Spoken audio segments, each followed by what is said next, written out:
दोस्तों नमस्कार। तो हम लोग आज फिर से आईपीसी वाला जो सेक्शन है बीएनएस वाली उसको पढ़ते हैं। आज हम लोग बात करेंगे जो आईपीसी में धारा 375, 76, 77 ये सब थे रेप से रिलेटेड, उन पे बात करेंगे। ठीक है। जैसा कि आपको पता है कि आईपीसी में जो धारा 375 थी वो क्या थी? रेप की परिभाषा थी। ठीक है, कि रेप किसे कहेंगे, किस किस कंडीशन में रेप हो।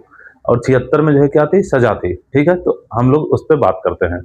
देखिए आईपीसी का जो 375 था, आईपीसी का सेक्शन 375 वो अभी बीएनएस में 63 बन गया है। ठीक है, बीएनएस में 63, इस 3 को डायगोनल हम यहाँ पे ट्रांसफर कर दे रहे हैं। ठीक है, और 5 और 7 के बीच में जो क्या है आता है 6। याद करने का यह सब ट्रिक है और कुछ नहीं है। ठीक है, तो बीएनएस में क्या बन गई है? 63। पहली क्वेश्चन तो यही है कि रेप की परिभाषा किससे, कौन से जो है बीएनएस में है? तो 63 में है। ठीक है, क्या है इसमें? पुराना वाला आप सबको पता होगा। ठीक, रेप की परिभाषा थी।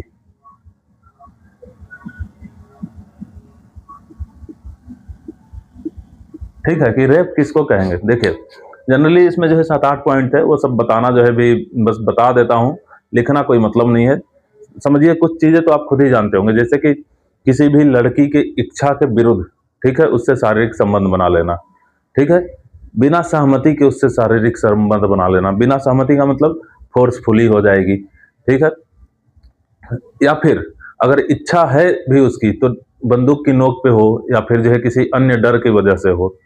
ठीक है, तो 3 कंडीशन तो यही होगी। एक आध कंडीशन जैसे कि धोखे से जो है कोई विवाह के नाम पे धोखे से, छल से इस तरह से शारीरिक संबंध बना रहा हो या बनाया हो। ठीक है, कोई पागल स्त्री के साथ संबंध बना रहा हो। ठीक, तो ये सभी रेप की परिभाषा में आते हैं। जैसे कोई व्यक्ति जो है किसी महिला को नशा में या फिर जो है बेहोशी की हालत में अगर शारीरिक संबंध बनाया हो तो ये भी रेप की जो है कंडीशन में आएंगे। ठीक है, और सबसे बड़ी चीज कि आपसे जो पूछा जा सकता है सवाल वो ये कि अगर 18 साल से कम की जो है कोई महिला है, ठीक है, 18 साल से कम की महिला, उसमें अगर उसकी सहमति है भी तो भी वो रेप की परिभाषा में आएगा। मान लीजिए 17 साल की लड़की से किसी ने जो है शारीरिक संबंध बनाया, ठीक है, चाहे धोखा देके चाहे किसी भी तरीके से। ठीक है, अगर मान लीजिए कि लड़की ने ही जो है उससे संबंध बनाया अपनी सहमति से, फिर भी अगर वो कल को जो है वो बोल दे, ठीक है, कि इन्होंने मेरे साथ रेप किया है, तो वो रेप की परिभाषा में आएगी। याद रखिएगा, इसलिए ट्राई 18 साल से नीचे वाले पे बिल्कुल नहीं। ठीक, 18 साल से कम वाली महिला के साथ अगर शारीरिक संबंध कोई बनाता है तो उसकी सहमति होगी तो भी रेप माना जाएगा। ठीक है, अगर सहमति है तो भी रेप माना जाएगा। ये पॉइंट आप याद रखिएगा। ये 375 में था, अभी 63 में हो गया है। ठीक है, पता है ना। बाकी तो जो कंडीशन में बताया वो जनरली आपको जानते ही होंगे कि बेहोशी की हालत में, नशे की हालत में, धोखे से, छल से, ठीक है, इच्छा के विरुद्ध, ठीक है, इच्छा से बट डरा के, सहमति बना के, ऐसे ये सब पॉइंट जो है आ जाएंगे। तो वो सब तो अपने काम की है नहीं, बस आपको जो है जानकारी ऐसे रखना है। ठीक है, अब इसमें जो मेन है वो क्या है कि सजा कितनी होगी। ठीक है, सजा, सजा के लिए जो है आईपीसी वाला बात करता था 376। ठीक है, 376 में बात होती थी। अभी क्या है, 75 से 1 बढ़ा 76, तो 63 से 1 बढ़ जाएंगे हम कितने में? 64 में। तो बीएनएस कितने में बात करेगा सजा के लिए? 64 में। ऐसे व्यक्तियों को जो रेप कर देते हैं, ठीक है, उनको मिनिमम 10 साल तक की सजा, मिनिमम 10 वर्ष तक की सजा, ये प्रावधान है। ठीक है, अच्छा, मिनिमम 10 वर्ष तक की सजा तो है। रेप वाला मामला हो गया क्लियर। अब जो है इसमें आपने सुना होगा 2000 निर्भया कांड तो सुना है ना, दिल्ली वाला सबने सुना होगा। तो 2012 में एक कमीशन बनी थी। उस रेप कांड के बाद एक कमीशन बनी थी। कमीशन का नाम था वर्मा कमीशन। ठीक है, वर्मा कमीशन, वर्मा आयोग बनी थी। वर्मा आयोग 2012 वाली जो है किससे संबंधित है? तो रेप संबंधी जितने भी कानून हैं, रेप संबंधी कानून को रिव्यू करने से संबंधित है। और वर्मा कमीशन ने क्या बोला था कि जो ये सब कानून में जो सजा है उनको और सख्त किया जाए और कड़ा किया जाए। तो आपसे अगर पूछा जाएगा तो वर्मा कमीशन का संबंध पूछा जाएगा, ठीक है, कि वर्मा कमीशन का संबंध आईपीसी की किस धारा से था या फिर बीएनएस की किस धारा से है, ऐसे जो है पूछा जा सकता है। तो आप याद रखेंगे इस पॉइंट को, ठीक है। आगे बढ़ते हैं, इसको मिटाते हैं। अच्छा, इसमें एक पॉइंट और बता देते हैं, ठीक है। जैसे 377 भी जो था आईपीसी में, वो इसी सब से रिलेटेड था, अप्राकृतिक यौन संबंध, ठीक है। अप्राकृतिक यौन संबंध का मतलब कि प्रकृति ने जो हमें शारीरिक संबंध बनाने की, ठीक है, चीजें उपस्थित मतलब जो है मुहैया करवाई है। जैसे एक जो है मेल आदमी, ठीक है, फीमेल के साथ करेगा, अब तो ये तो प्राकृतिक हो गई, ठीक है, एक नर एक मादा के साथ। लेकिन अगर नर नर के ही साथ चला जाए, मादा मादा के साथ ही चली जाए, तो ये सब अप्राकृतिक कहलाएंगे। कोई पुरुष किसी जानवर के साथ चला जाए, तो इसमें जो है 377 में ये चीजें थी, क्या थी, अप्राकृतिक यौन संबंध, यौन संबंध का जिक्र था। लेकिन दोस्तों बड़ा दुख के साथ सूचित करना पड़ रहा है कि बीएनएस में यह हटा दिया गया है। मतलब अब कोई कहीं भी जो है जा सकता है। बताइए कहाँ तक हमारी समाज कितना जो है डेवलप हो रही है, क्या इसी को विकास कहेंगे? अप्राकृतिक यौन संबंध को अब सजा की कैटेगरी में ही नहीं रखा गया है, बीएनएस में इसको हटा दिया गया है। तो ये पॉइंट आप ध्यान रखेंगे, इसका जिक्र अब बीएनएस में नहीं है, बीएनएस में नहीं है, ठीक है। रेप से ही रिलेटेड एक पॉइंट और बता देते हैं। यदि कोई पुरुष, ठीक है, एक से अधिक लोग हैं और सामूहिक बलात्कार करते हैं, और वो अगर महिला 18 वर्ष से कम की है, तो उन लोगों को आजीवन कारावास होगी। ये पॉइंट सीधे जो है लिखा गया है, ठीक है, कि यदि कोई फीमेल 18 वर्ष से नीचे यानी कम, और इनका जो है क्या होता है, सामूहिक बलात्कार, सामूहिक बलात्कार, तो ऐसे में जो है क्या होगा, जितने लोग होंगे उनको आजीवन कारावास।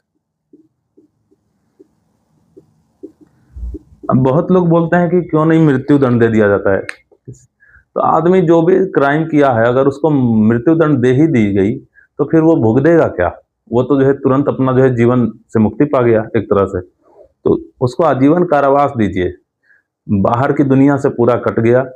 पर डे जो है सोचेगा कि काश हम उस दिन जो है नहीं किए होते, तिल तिल मरेगा, ठीक है। इसलिए आजीवन कारावास वाली सिस्टम है। सामूहिक बलात्कार, ध्यान रखिएगा।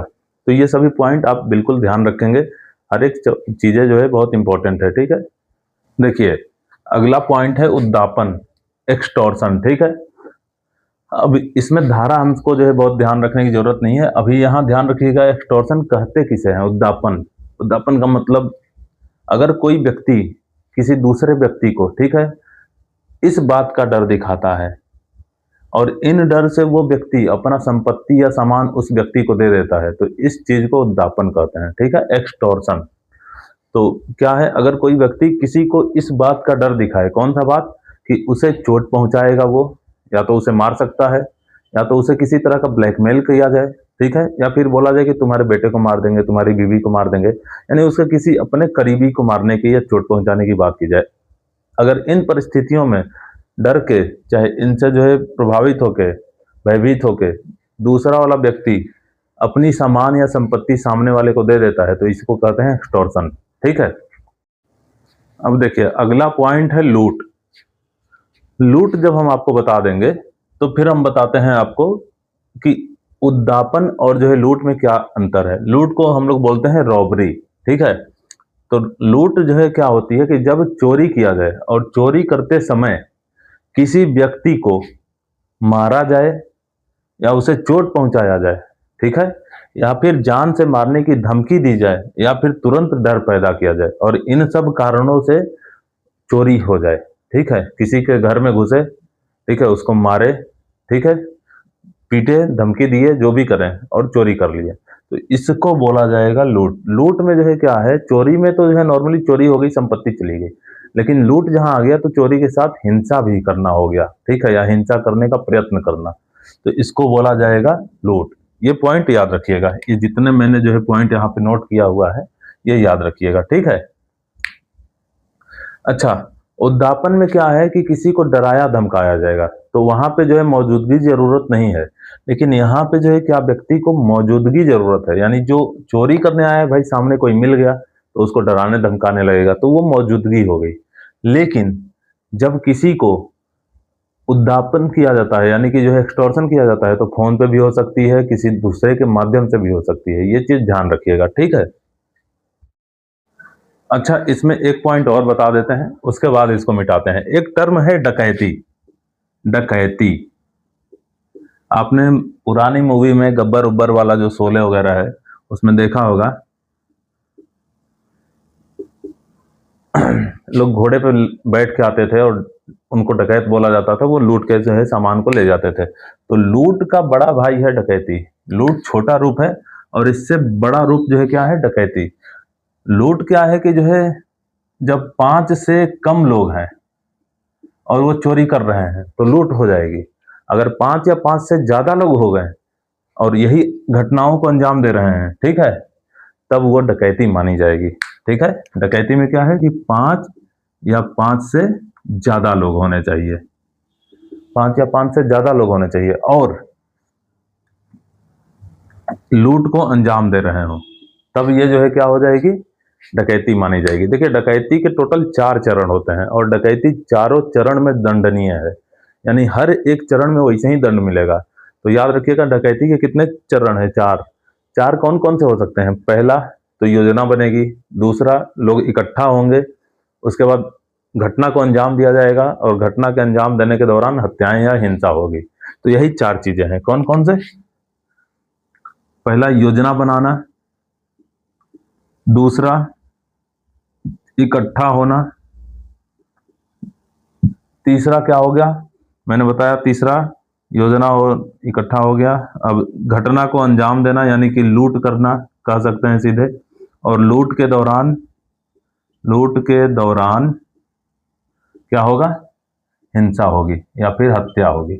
तो इसको जो है ये चारों चरण में दंडनीय है, ठीक है, याद रखिएगा, ये चारों चरण में दंडनीय है,